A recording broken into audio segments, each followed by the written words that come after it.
Welcome back to another episode of TVGP's Critical Misses. I'm your host, Boston. Joining me, as always, is Moonpeer.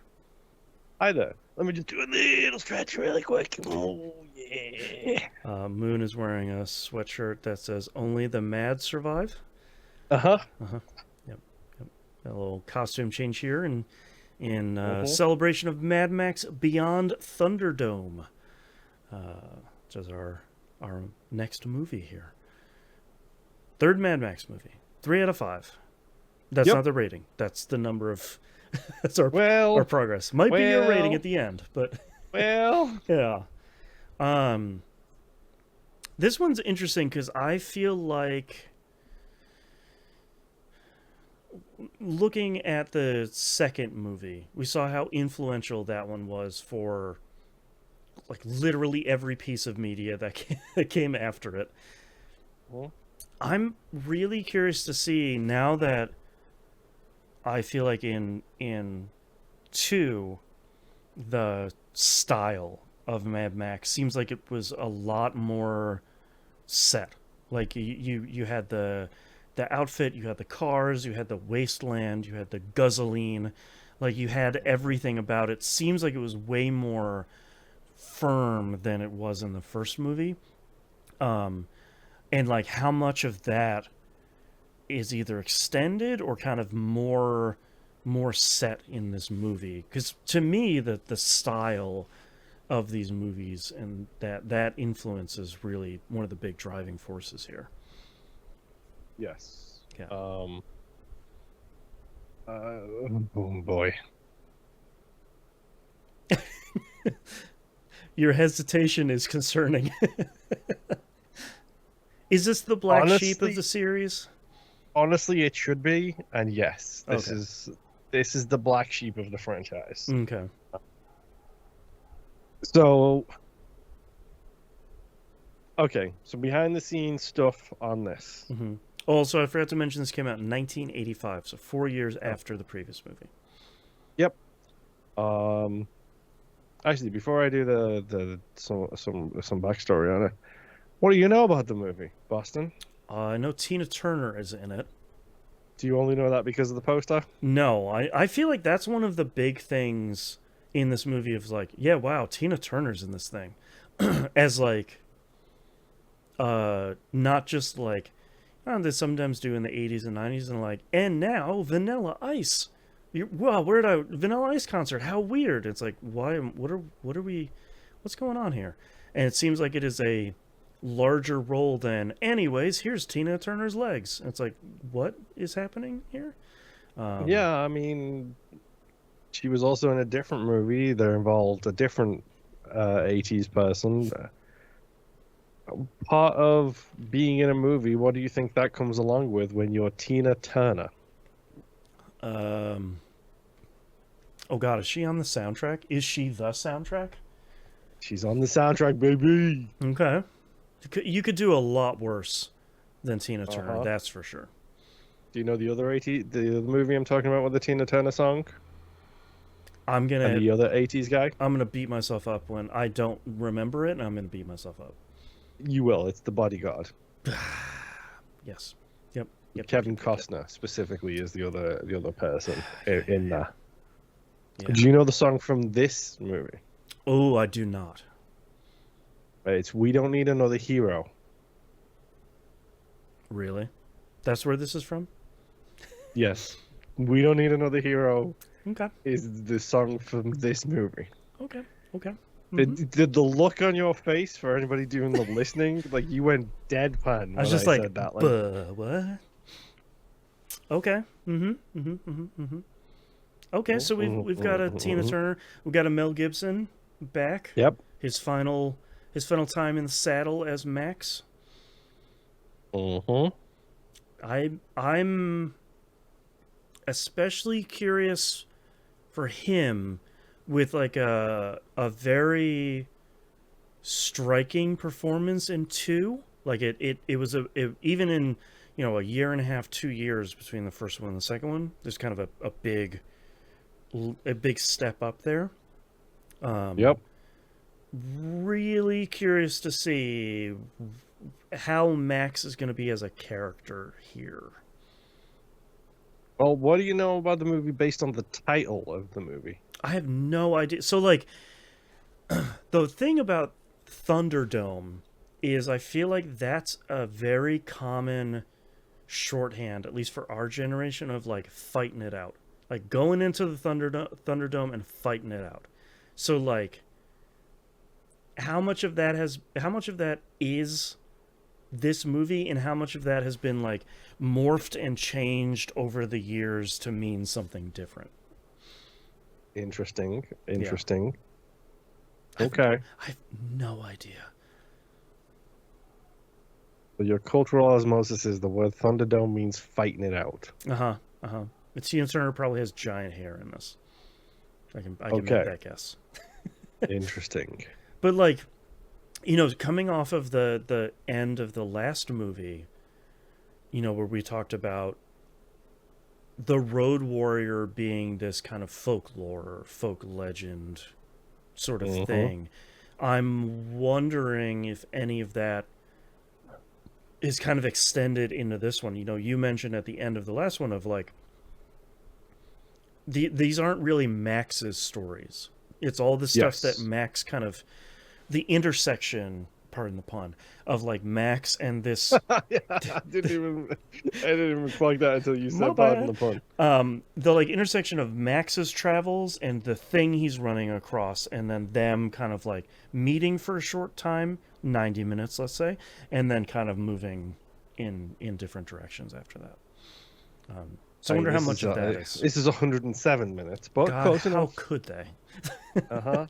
How on earth can they make it 17 minutes longer than the previous movie? Mm-hmm. So, some behind the scenes stuff here. Going to try and do my best to not spoil anything here. Okay. This is a troubled production. Okay. Not that the other ones weren't troubled productions with the guy breaking his leg and doing the flip-de-doos. Those were largely illegal productions. The first one, definitely, 100%.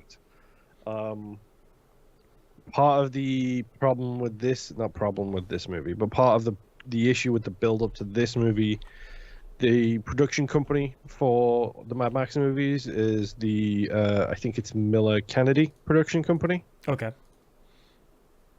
Byron Kennedy of that duo, George Miller and Byron Kennedy, died shortly before this movie started filming. Oh boy, okay. In a helicopter crash. It did not go well with George Miller. His best friend essentially dying, before the movie went into real production. As these like very seemingly difficult to shoot movies is starting to be in production.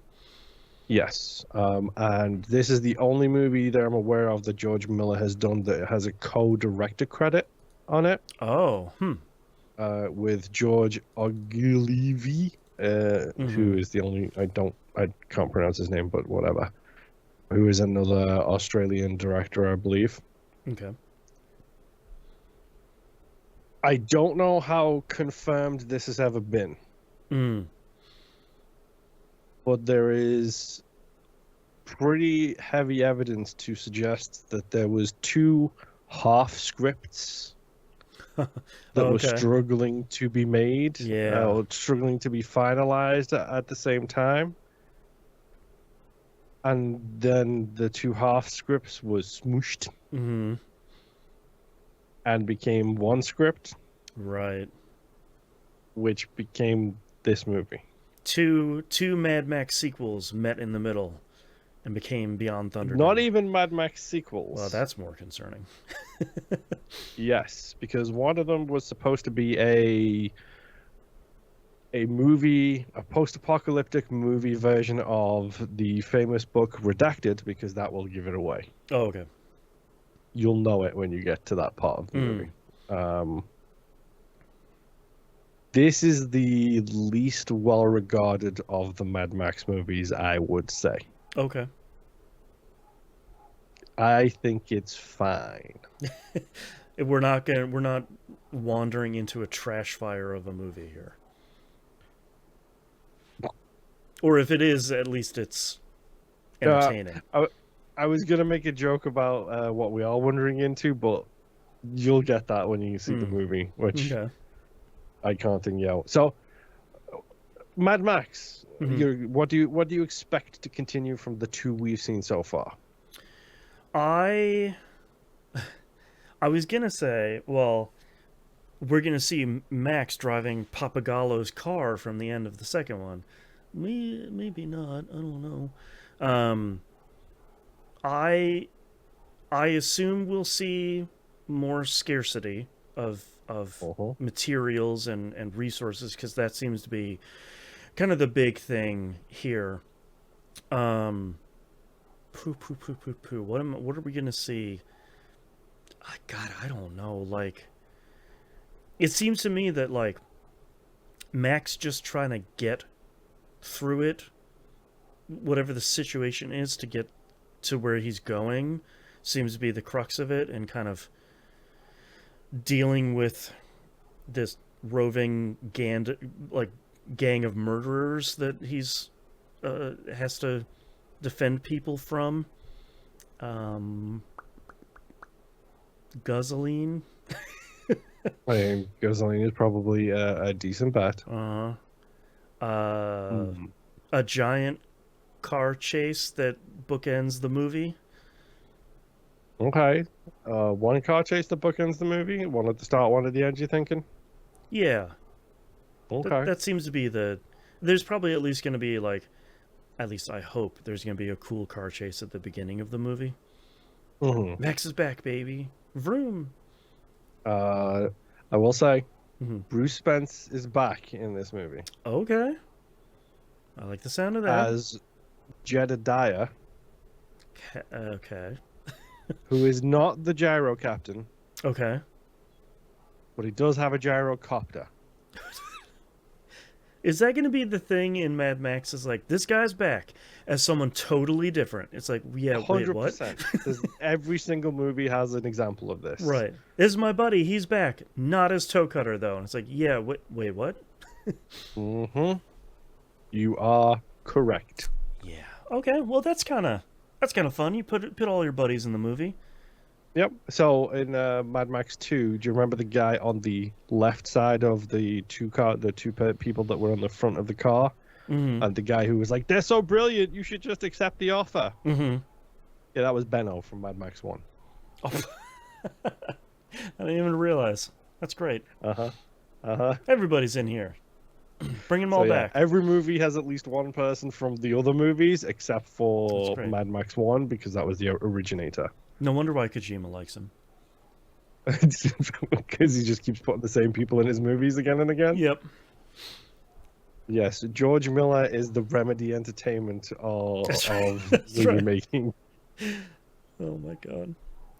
Okay, so we're thinking Gallows car. We're not too sure about that. We're not sure about who Max is going to run into. What about the condition of the world? I feel like the first one was like pre-apocalypse. Yeah, not great, but getting worse. Two was bad. Complete societal collapse, one might say. I don't know if things get worse in this movie. That's gonna be real bad. Like, I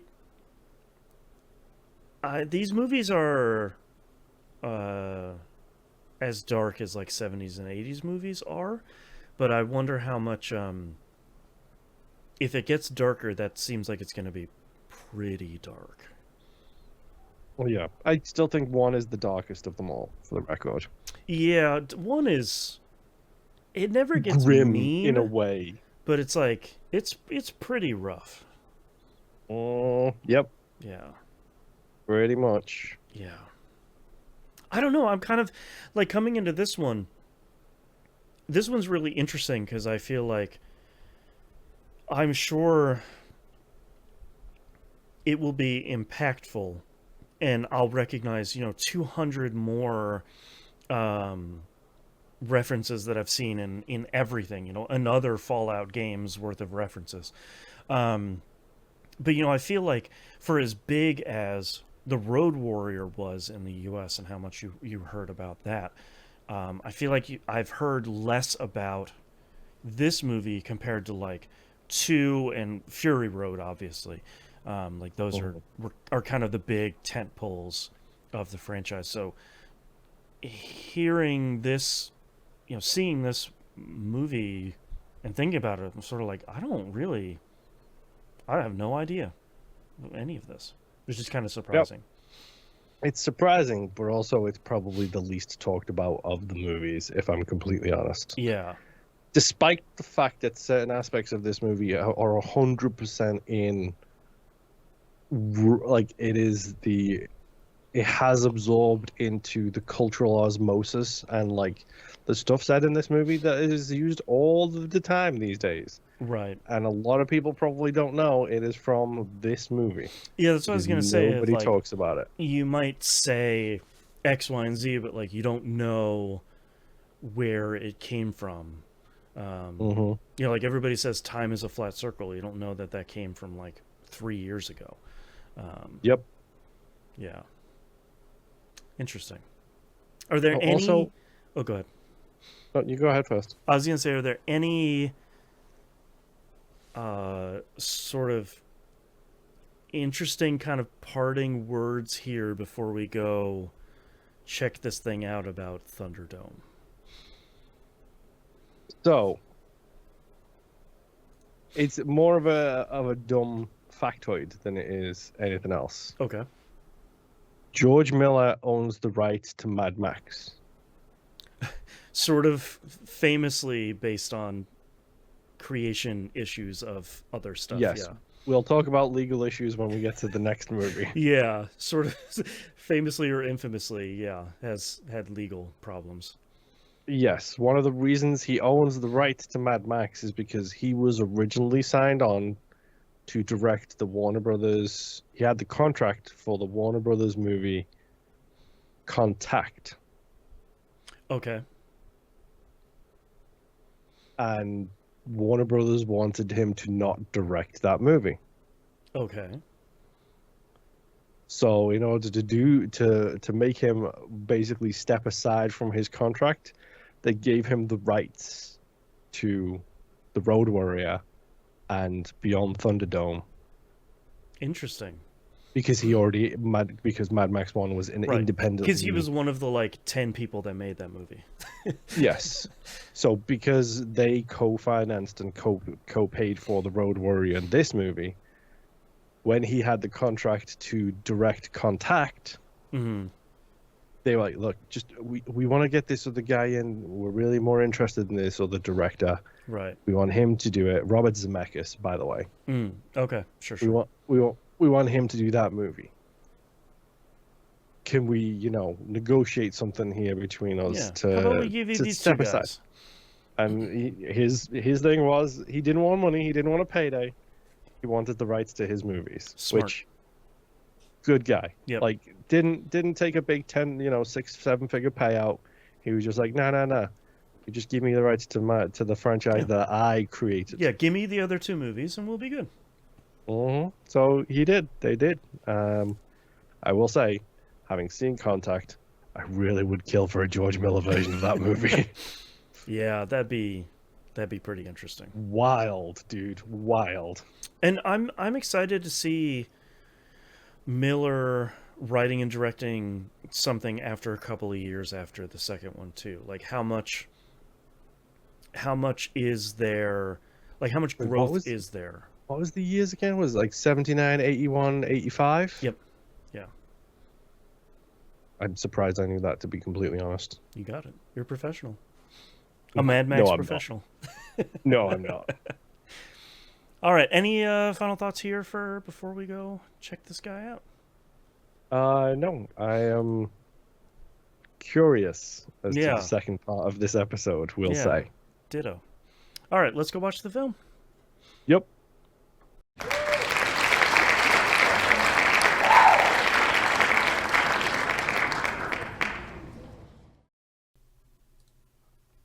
Welcome back, Moon. We're back. Hi. Before we get too far into this, let me just do my Default stretch here, really quick. Moon is wearing a Akira-inspired Mad Max shirt today. I thought you were going to do a vibe check No, here on. because I could tell just from the fact that you started this with "Well, we're back," I guess, kind Uh-huh. of vibe, that I know exactly how you feel about this movie. Let's be honest, the vibes aren't rancid, so that's They're not. Yes, good. the Um, actors might be, but the vibes aren't. that's right. Critical misses. um, man, what a You what remember a that part where I said it was two scripts smooshed into one? man. You weren't lying. Just Mm-hmm. and movie part two. Here we go. It's like, wait, sorry, huh? Yep, Um, pretty much. I I liked a lot of the first part of the movie, the kind of Thunderdome part. Yes. Um, Did the 2 men enter, 1 man leave speak to you specifically as a, oh, that's where this came from? a lot of that. Yeah, it was just like, oh, oh, yeah. I did like started with an intro credits sequence. I think we mentioned that in the last movie of just like, that's right. Movies used to do this, where it was just a black screen with a bunch of actors' names and Tina Turner vocalizing over top of it. And you're like, yeah, all right, that's a movie. Yeah. I really, really love the first shot of this movie, that really high up helicopter shot with the Uh, wide view of the desert. That's mhm. really good. I especially like that as kind of a uh, the most tone setting this movie can do. Of like, no man, don't worry about It's that still first bad. movie. It ain't like that anymore. Yep. Things are somehow worse. Somehow. Yeah. Um, we get introduced to Bartertown? we get introduced to what do they call, what is his name? Jebediah or Jedediah? Jedediah, yes, and Jedediah Jr. Yes. In the Flying Jalopy.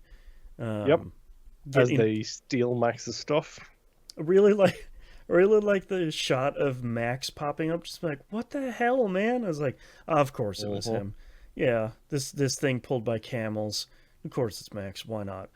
Um, yeah, and you get Did you notice he's leading a car with camels as well, which I think is a yep, really nice little touch? it's really good.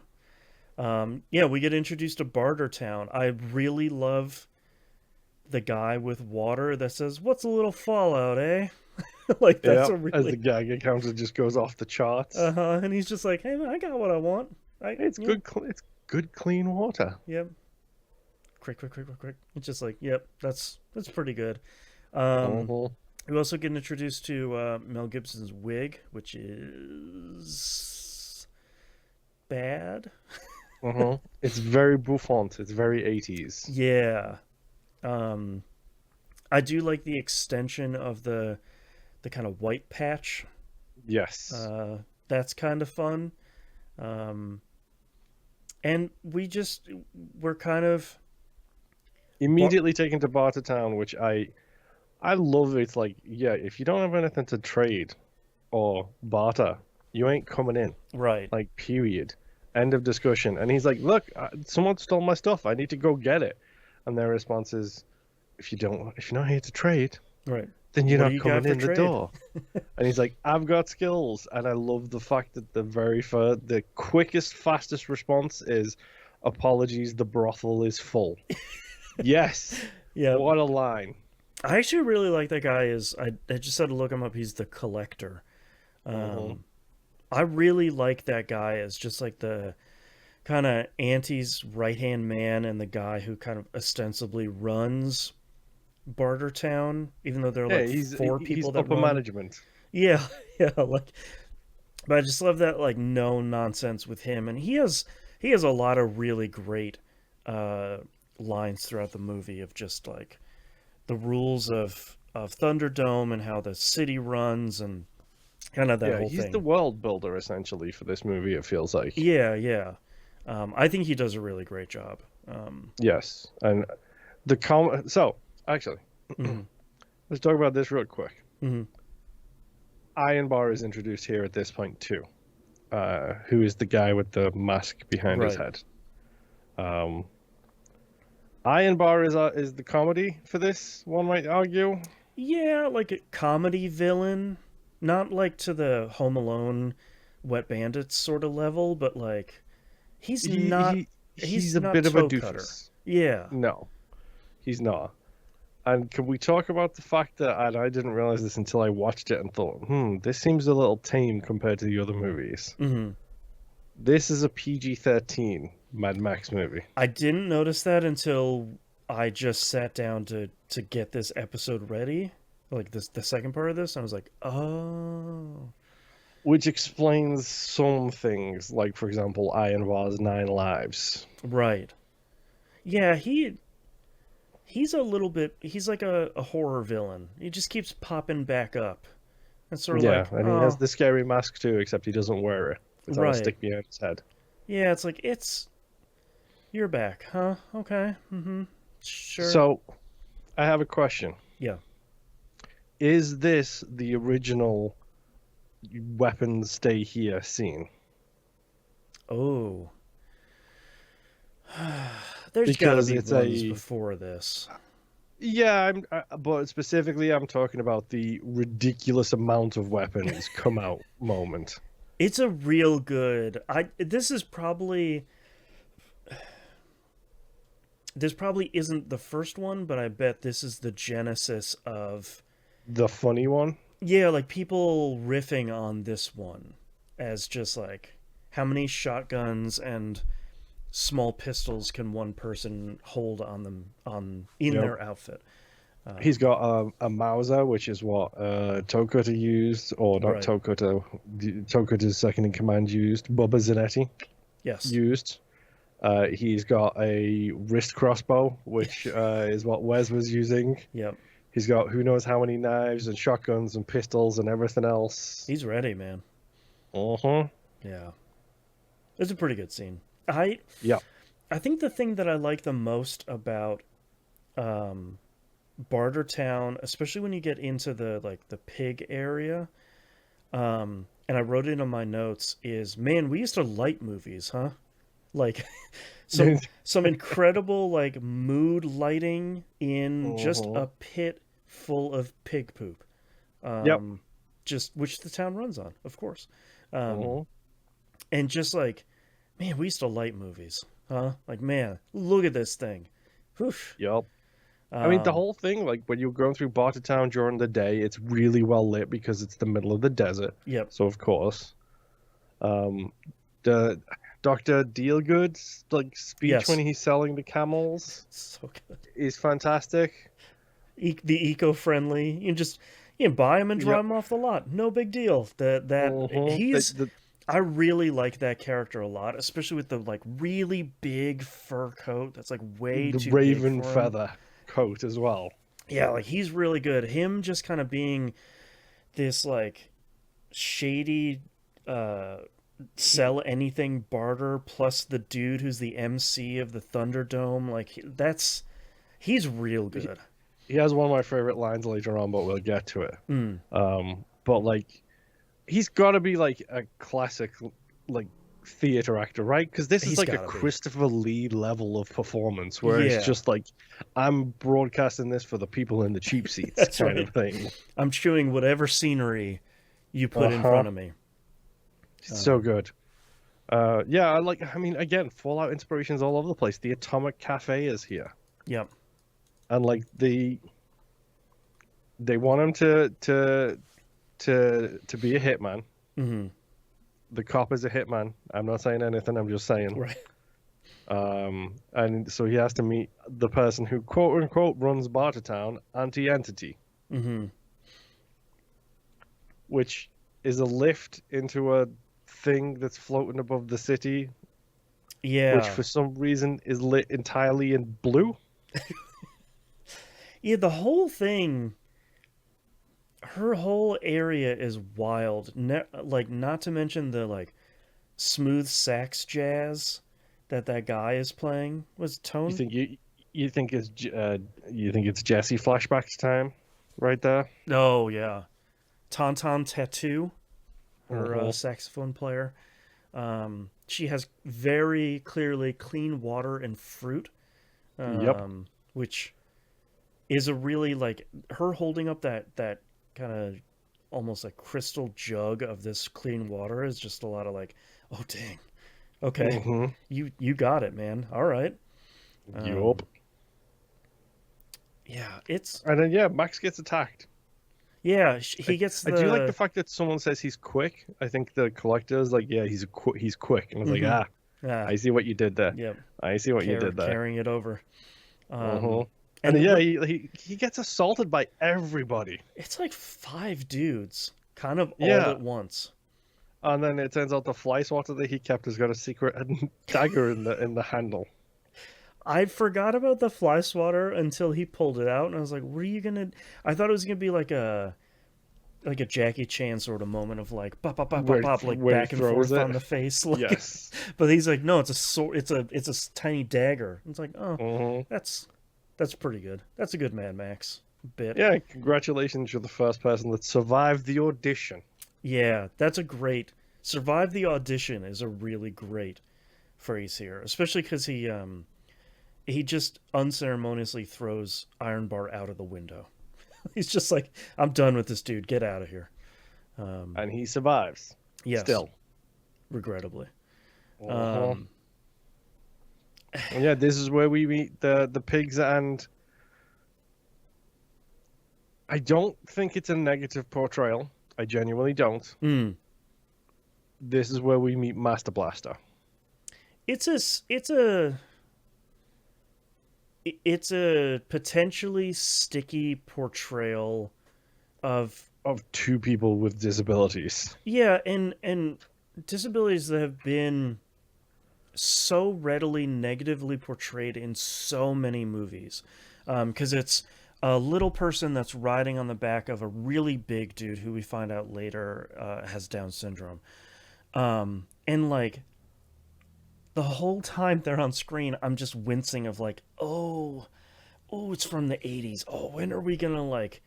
When's that one line gonna drop? When's that one shot gonna drop? And it's not. I don't feel it ever does. No, I think the worst part of it is Master doesn't speak in complete sentences, but that never feels like it's because he's dumb or anything. It No, just in fact, he's portrayed as extremely smart. He's the only one who yeah, knows how to run the methane farm. and he largely controls Bartertown because he's the one who controls the energy Uh-huh. that keeps Bartertown running. Um, I was pretty impressed. Again, was like grimacing when they take off Blaster's helmet. I was like, oh no.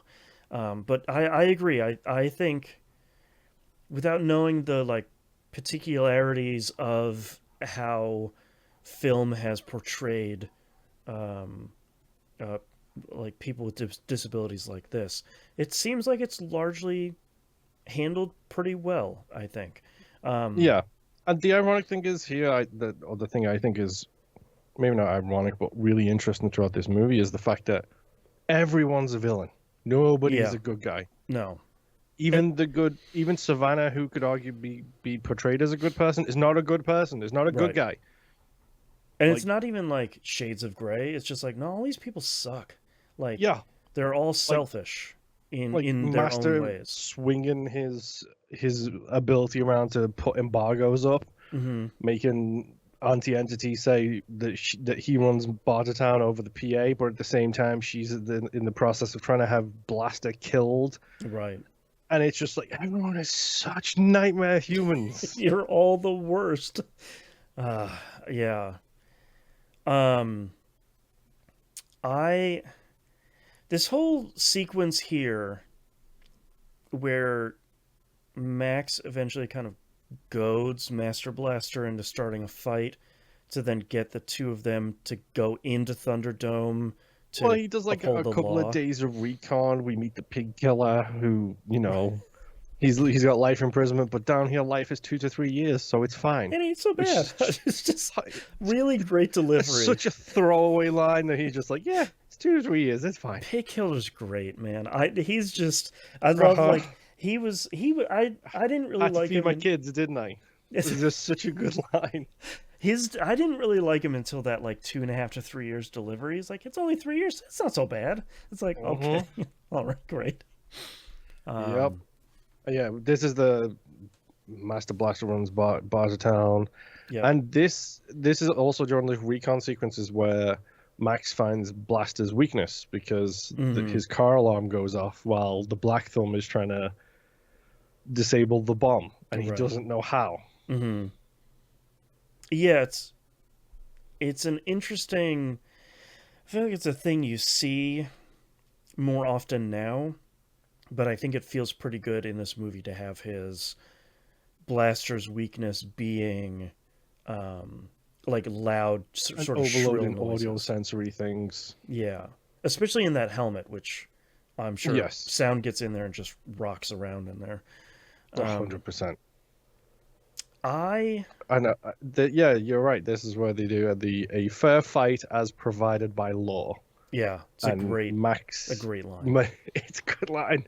And this is where Max provokes him and is like, "Yeah, you want to fight?" But I love the fact that Master Blaster's like, "I'm just gonna kill this dude." Like, Yeah, in 3 seconds, snap his neck, and then all of Auntie's guys are like, "No, no, no, no, no, no. the law.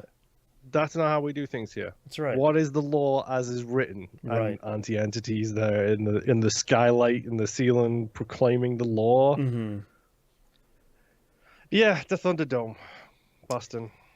Yeah, I again I It's not what like you expected, was it? no, and like I like how they build it up because I think I like Doctor Dealgood again being the kind of MC here, introducing Blaster, introducing the I really like, and we'll get to it throughout the rest of the movie. Really like that Max again hasn't provided his name. Um, Uh-huh. so He's the man with no name. yeah, and like I From the really wasteland like itself. Fresh from the wasteland itself. that's right, that's right. Um, so I really like that they kind of lean into that more again here. Um, And my favorite line is like, I love the fact that he runs through all of the rules. mhm, Like, yeah, people used to fight, and when people used to fight, people would die. yeah, And then armies were created, and that's how the world ended. So now, when people have arguments, they do it here hmm. in the Thunderdome. It's this What? really good world building of It's just like yeah, it's fantastic, and the turn to the camera when he's like, "Ladies and gentlemen, boys and girls, mhm. dying times here." Oh, it's so he's just MVP of this movie, Doctor Dealgood. Mhm. Love it. Um, I didn't expect Thunderdome to be like an aerial sling You didn't think the sort of bungee cords thing. could be in there? No, that was I really thought it was just gonna be like a knockdown, drag out fist fight. Makes sense that there needs to be something because of how big Blaster is, but I wasn't really expecting this like Cirque du Soleil flipping and twisting sort of thing. I don't love it.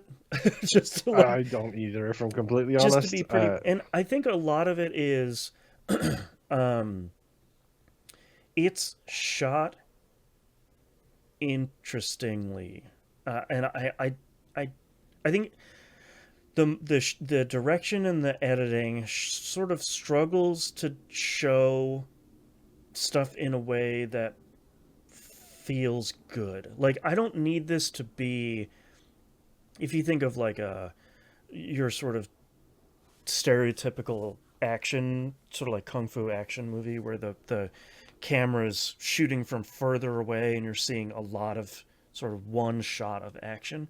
You don't really get that Mhm. here. It's a lot of faster cuts and a lot of different angles and stuff. And I just don't think this worked for me in a way that, It's not great. Like, yeah, and it has those comedy beats as well, like which like it's a long drawn out fight. I do love the fact yeah, that they've got 15 different weapons all like put into place by the people hanging on to the dome. especially the chainsaw that has like 5 seconds of fuel in it. Yeah, and that again, that's the comedy bit where he's just Yeah. like he's running away trying to start it, and then when he starts it, the chase reverses and it Yep. becomes a Looney Tunes episode, Yep. and then it immediately runs out, so the chase reverses again, so it Yep. becomes even worse of a Looney Tunes episode. I like this whole thing is like backed by Max trying to get the whistle which he has dropped, Mm-hmm.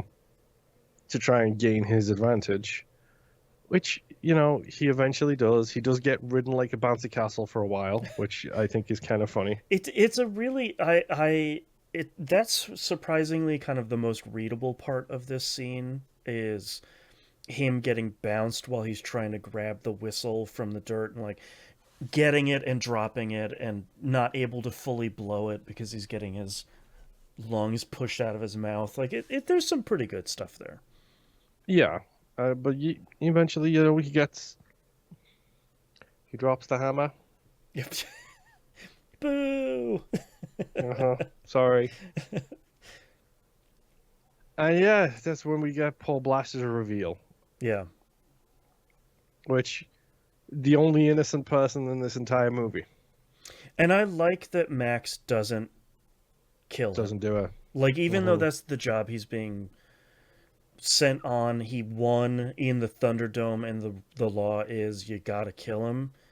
There's not only like the level of hesitation, but the level of just like I'm not doing this. Like that wasn't our deal, man. Master being like I look. This is a really good sequence. He's like, yeah, I'm not doing this. This Right. wasn't part of the deal. So number one, he's broken a deal because he's revealed that there was a deal to begin with. Yeah. And then he's broken the rules of Thunderdome because Right. he didn't think, you know, and this like the security guards just make fun of Master and then just put a bunch of arrows in Paul Blaster, Mm-hmm. which again, Master's like, look, he's a child. Like Right. you like don't like, and genuine heartfelt sympathy for both Master and Blaster at that instance. Also, Master, you are at fault here because you have used him to pursue your own ends. Right. You monster as well. I like the performance here from Master as well of this kind of like back and forth fast flipping between he's just a child, like you can't kill him. He doesn't really know what he's doing, even though he's a bad guy about it. And what do you mean deal? Like what deal did you two strike? Did you strike a deal to kill Blaster? Is that the deal? Like I liked that performance from him. Yes. Kind of flip flopping back and forth. Yeah, and then so I like the fact that they kill Blaster, which means that technically, the laws of Thunderdome are in effect. 2 men enter, 1 man leaves. Right. And it's Pig Killer and Jebediah that start the chant. 2 men enter, 1 man leave. Right. True. Which, you know, that's trying to enforce the law that Auntie Entity herself has written, kind of thing. And she's like, yeah, okay, I'm down with that. But he broke a deal. And if you broke a deal, you see the wheel. I don't know why everything has to rhyme in this universe. It's a great line, though. It is. Sorry. He bust a deal, and if you bust a deal, you face the That's wheel. True. Is the actual line. Yeah, and they spin the wheel of nightmares. I didn't see anything positive on there. There's nothing positive except there, dude. for like Auntie's choice is probably the only thing that could maybe be positive, but you know it's not going to be. I mean, yes, 100%. It's not going to be positive if it's Auntie's choice. And what does he win? Studio audience, the Gulag. Yep. Which I don't know if this is an Australian thing. Gulag to me is internment, it's prison, it's for hard labor camps. Yeah, for sure. And instead he gets exiled, and it's like, right. Shouldn't it have landed on something that says exiled? I mean, I guess there's no better imprisonment than just the desert. True. Oh, there is one positive on the wheel. Okay. Acquittal. Oh, okay. There is acquittal, amputation, Auntie's choice, death, forfeit goods, gulag, hard labor, life imprisonment, spin again, and the underworld. Spin again. Yeah, he gets sent to exile. This is where I stop writing notes for this movie as we switch to movie 2. Also known as Lord of the Flies. in the apocalypse. There's that book I was telling you about, Boston. I'm gonna be brutally honest here. It's not great. This stuff sucks. Like, I this pack of feral children that have their own language, and so much of it, their culture and their language is based on a viewmaster. It sucks. I try to have better criticism than that about stuff, but you get the most intense whiplash between the most Mad Max stuff at the beginning. To a bunch of kids living in a paradise. Right, like, there's so much, like, I even, one of the biggest things I bristle in this movie is having Max. Number one, the kids are super annoying. I like the scene where they're repeating. Whoa, Yeah, like that shut stuff. up, shut up. That stuff like really grated on me a ton. As You're someone, also a dad, so you've literally lived through that. it's oh my god, it's every day. so like, so like, there's little escapism there. But trying to thrust Max into this parental protector leadership position of these two groups of children that want opposite things from their But he's Captain Walker, don't you know? They cut his hair so he looks like Captain Walker. Mrs. Walker. I just it they either needed to not do it or go way further with it where they become his like replacement surrogate children to fill the gap in his soul that is empty from his wife and kid dying in the first movie. But they don't. Yes. They tread water. Instead, he just becomes a wastelander who wants to stay here forever because it's nice. Right, and like, I get that too. Like, there's a movie here you could tell about Max finding some solace in this small paradise that they have stumbled upon in the desert of this world. Yep. And they don't. Like, they just... Yeah. The worst part is, like you said, the kids are very annoying, but some of this stuff I really like. Mm-hmm. I love the tell, like when Savannah tells the story of the history, and she's using a TV frame made out of bamboo sticks to highlight like the writings and the drawings on the wall. That's really cool world building. Mm-hmm. You know, I can't remember what they refer to as the apocalypse, but their language for it is hilariously dumb. But it shows the story of Mad Max, and then this unfortunate plane that crashed in the middle of nowhere with a bunch of families, and then the captain took the oldest to try and find something, right? Try and find help, try and find rescue, and he left, and he never came back. Right, and now he's back. Had to basically raise themselves for who knows how many years at this point. Right. There is it's not in the movie, but the kid who goes into the sand later, that's Savannah's son. Oh, okay. Because they don't have any education. They don't know any better. They're just doing what humans would do, especially teenagers in this kind of area. Right. They're a small group of people, and then when you get to a certain age, like the wall says, you leave. Right. Right. Like, that's cool conceptually. It's amazing. And I love the fact that Max uses a rifle that's being used as a staff to scare the hell out of Savannah. Yep. And he's just like, oh, let me just pull this staff off you. Let me just go pull these bullets off this dangly thing that you've got them here. Put a couple of holes in some things. And Savannah still is stubborn and wants to go. Yeah. So he knocks her out. Yep. Yeah. It's really conceptually cool. Yeah, there's some good world building here. And I I do like the eventual shot of the back end of that plane, mostly buried in the sand. with the tail, just the tail fin Yeah. with Screw Loose is his name, sitting on the Yes. top. Yeah. Like I like that I like the shot there And of with like the kids don't understand as well. They're like, "Look, we got the wind. Let's go. Let's get to the plane. right, Let's and it's fly." like, oh, And Max is like, "Oh, dude, you don't know." like number one, incredible that it's real. Number two, that ain't happening, man. Like, I'm sorry to tell you. Um, and I kind of like the kid's idea of, well, you came from somewhere.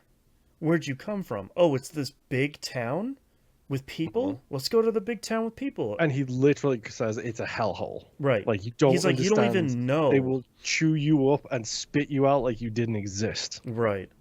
Um, but so much of this is just, It's so long too. Like there's it's so so much long. here. And like, the eventual thing is, oh, well, let's just go against Auntie and let's try and take over Oh Bartertown? no, they Savannah and her group leave. Yeah, the ones who Then left. yes, then Max goes with two of the volunteer kids, which this is a great comedy moment here where he's got the hunter and he's got the other kid with him, Hmm. and then the tiny little guy comes chasing after them. Yeah. And I love the fact that like because they've got all of the water from that they could gather from the tribe, and Max looks at this kid falls. This kid falls over as he's chasing after them. He's like he holds his own, and then it fades down, and it fades up, and as it fades up, it's him walking up a sand dune with the kid on his shoulders. He's like, Yep. yeah, he holds his own. Yep. Okay, 15 minutes sure. later. Uh-huh. Yeah. That's what we're gonna do here. Like I think that is a really great beat. Like it Yeah. genuinely is. But it never explains, and this is my interpretation of it. They get to where Savannah is, who's trying to help Finn, who's the kid who's buried in the quicksand. Hmm. They rescue two other people from the quicksand, but then Finn is lost and Savannah is very upset. And then they're lost again. They're in the middle of the desert, not knowing where to go, and what do they see? They see Bartertown. Right. So I think Max's plan is we go, we get Master, and Master can help us because he's the very, very smart one. It's a throwaway line. He's like, there's a little guy who has all of the knowings, is the way he phrases it. Yeah. And he's like, okay, we get Master, we get him out of there, and then maybe we can do something. Hmm. No plan beyond that. No, No issues. What about the tribe back there? Who knows? don't worry about Uh, them. They'll be fine. What's the minimum viable population for a settlement to survive? It's definitely not that few people. Let me tell you that right Right. now. Yeah, so they break into Bartertown. They cause so much chaos. Hmm. We get the Han Solo Star Wars scene where Max chases the Black Thumb around the corner and then is promptly chased back again. Yep. I was like, wait, did that come before Star Wars? I don't think so. It didn't. 79, I think. No, is Star yeah. Wars, so definitely not. And it's just a mess. Yeah. It's a very messy thing of trying to deal with these guards in a stealthy. It feels like a Far Cry mission where they're knocking the guards out one by one. Yep. Iron Bar gets dumped in a vat of pig droppings, which is just Yep. gross on so many different levels. And hold on a minute. You said you wanted a big chase for the end of the movie, Boston? I sure that's did. That's what you were looking for? How you feel about trains, bro? It's super cool. It's it's super cool, man. I wrote in my notes, I did want a big chase to finish this movie, and they did it on a train. I was like, yep, Mm-hmm. great. That's actually a lot of that is pretty good. Yeah. Actually, I I think don't my like the fact that it's a train. I'm not gonna lie, yeah, because you can't turn or do defensive driving when you're in a train. and it always looks cool seeing these kind of like Mad Max future dune buggies. They're kind of going up and over the tracks, like sort of circling and kind of sneaking behind the train. I think some of the comedy stuff they try to do, especially with Iron Bar holding on to the thing that's hanging off the thing, and he's like trying to Woo, woo woo, woo, like woo, lifting woo his legs over over the the. thing. I don't. It's just There's a lot. I'm saying there's a lot of signals that are still in really good condition that's for the end of the world. that's right. Um, like I see what they were trying to go for, but I don't think I just don't think it works for this movie, especially kind of seeing this on the heels of the second one, where I think the kind of brutality of the end chase scene of that movie was a nice kind of capstone to Hmm. that one. This one is sort of like, all Let's have right, some goofy, funny moments, I yeah, guess. and like they're kind of like interspersed with people looking into the train car The and seeing, caboose. yeah, yes, the caboose, and like seeing Master and like the kids playing a record and like all this stuff, and it's like I just ugh. Yep. I I will say again, weirdly tonally shifted from the previous movies, Mm-hmm. but the fact that Max shows the kids like what the record player does, and then Yeah, they start playing it, and it's a learn French record. yep, Say bonjour, and then the two kids are like bonjour, mm-hmm. hello. And they're so confused. It's great. Yeah, yeah, But yeah, then it's a good chase. I genuinely yeah, think it is. Apparently Gibson did a lot of his own stunts for this, so he actually is in the stunt performers credits for this movie as well. dang, okay, Um, and then because we can't have a movie without bringing them back, the train chase is interrupted by Jebediah Jr. screaming that this is a stick up. uh-huh. I do Huh? I do really like when he runs away and he hides in the trunk of that car, and it turns out to just be a massive underground like Like bunker. house? Yeah, like Yes. I think that's pretty good. The shot when they open it up and they see him crawling down this giant kind of rope ladder, I think that's really good. I also really like Jedediah Senior ignoring Junior, saying like, "Hey, you got to fire this thing. Like they're coming." We got to get the plane. Let's go. Let's Yeah, go. and Let's he's go. like, Let's get "Yeah, the yeah, plane. yeah. Mm-hmm. Yep, yep, yep." And then he only like steps up when Max like stops in the room. He's like, "You, I you have a plane." I do really And like he's when like, he's like, "I "You, do." me, you have a plane. I do." Like And his then the plane starts. yeah, Is a great comedic timing. yep. That's really yeah. I a lot of the stuff here around the plane is pretty good. I think it's pretty well shot. I like how claustrophobic the inside of the plane is shot, especially as they load way too many people in that plane, and when Jedediah says it's not going to go off the ground, it's too heavy, Max immediately just starts dumping From supplies. everything. Everything. Like, it's not even a thought of, like, well, let's get these kids off of this thing. It's like, no, man, look at these crates you have on here. Get these things out of here. Yep. Cut, cut, cut, cut, cut. Yep. And then it's a really again, it's the Mad Max storytelling part of this where it doesn't make sense that they get to the end of the cliff and they turn around and he's like, runway, not enough runway. There Mm-hmm. isn't enough runway. As Screwloose pulls up in the car that he has stolen from the guy he keeps hitting the face with the frying pan. Mm-hmm. So Max is like, okay, let's trade. And he throws Screwloose in the plane and he gets in the car. It's a great shot when the plane is coming down and then the car pulls up from behind it Yes. and overtakes it and goes in front of That's it. very cool.